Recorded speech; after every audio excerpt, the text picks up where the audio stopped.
Hey everyone, today I'll be doing the review on the new Toyota AE86 that's in Prodigy Drift. I'll be going over the cosmetics, engine, driving style, and my final thoughts on it. And spoiler, this car is actually really interesting and I would recommend um, setting it up and drifting with it a bunch because it's really fun. So first, let's get into the cosmetics.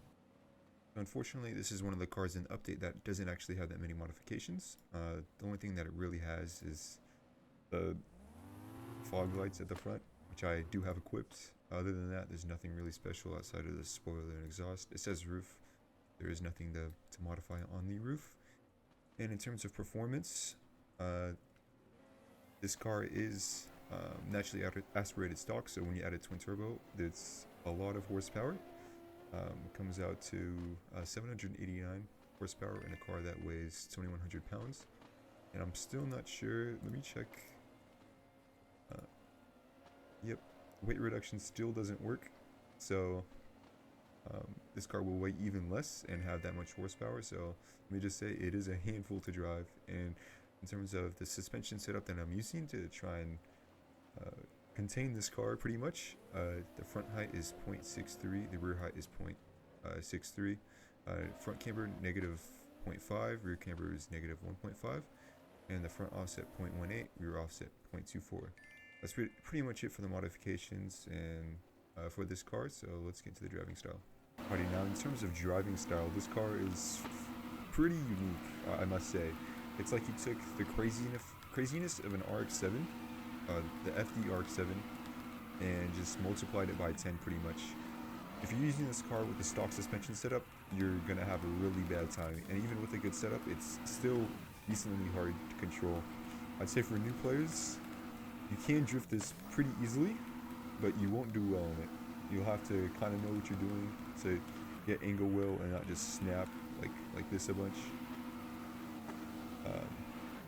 Because this car has so much power and is so light that it just rotates so fast. It's pretty much like nothing else in the game.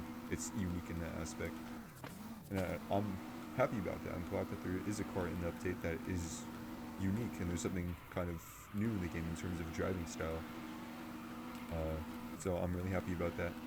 Now sadly, it is not very good in terms of tricks. You could have, you can do 360s, but in terms of reverse drifting, you can't really do that in this car.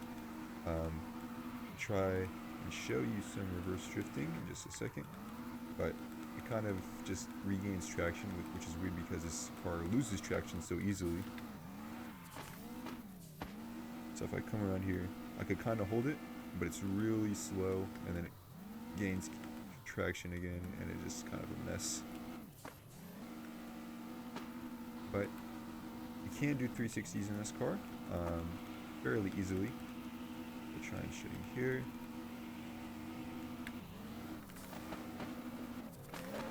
Not the best. It's not as good as you'd think it'd be with all the horsepower that it has and how much it rotates, like how easily it rotates, but for some reason when you try and do a 360 it just slows down so much.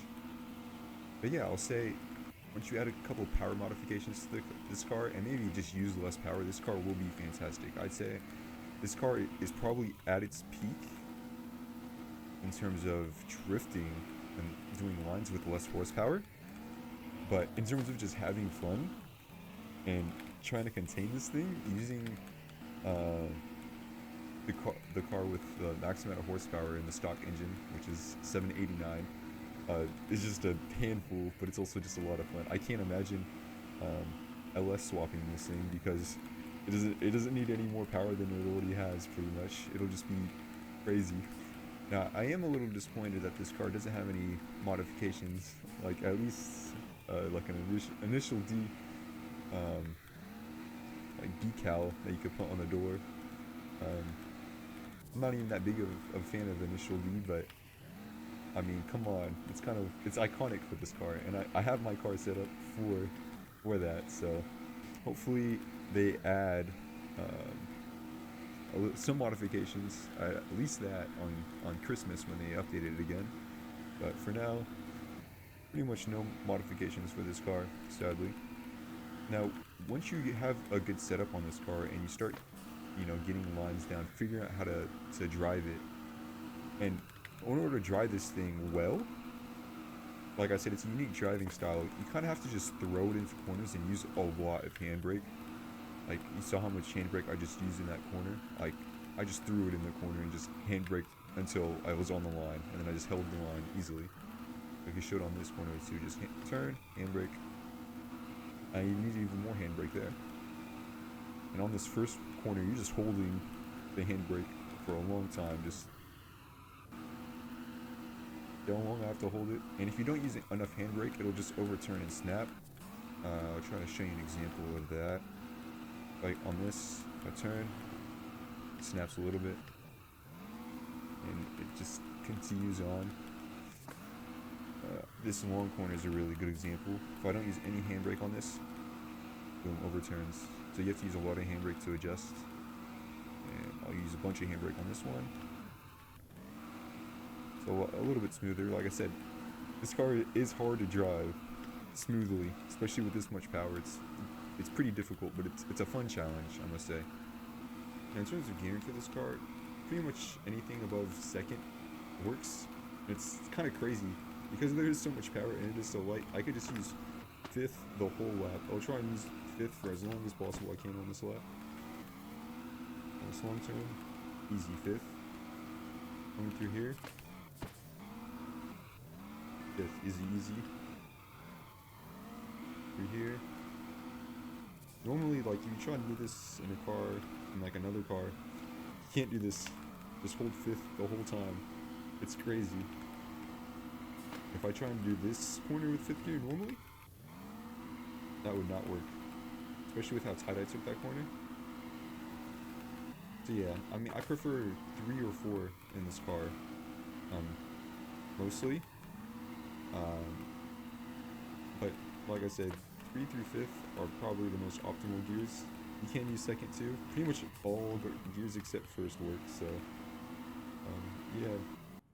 But yeah, in terms of my overall thoughts for this car, I'd say get this car. If you have the money to spend on it, modify it and play with it because it is a fun car.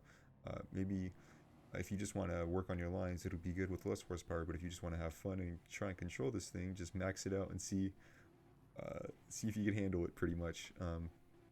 But yeah, in terms of my thoughts of it, in terms of other cars in this update, I'd say this car is probably my second favorite. I know in my BMW E30 review I said it's close between these two, but after driving this thing more, this one is by far my favorite car between the two.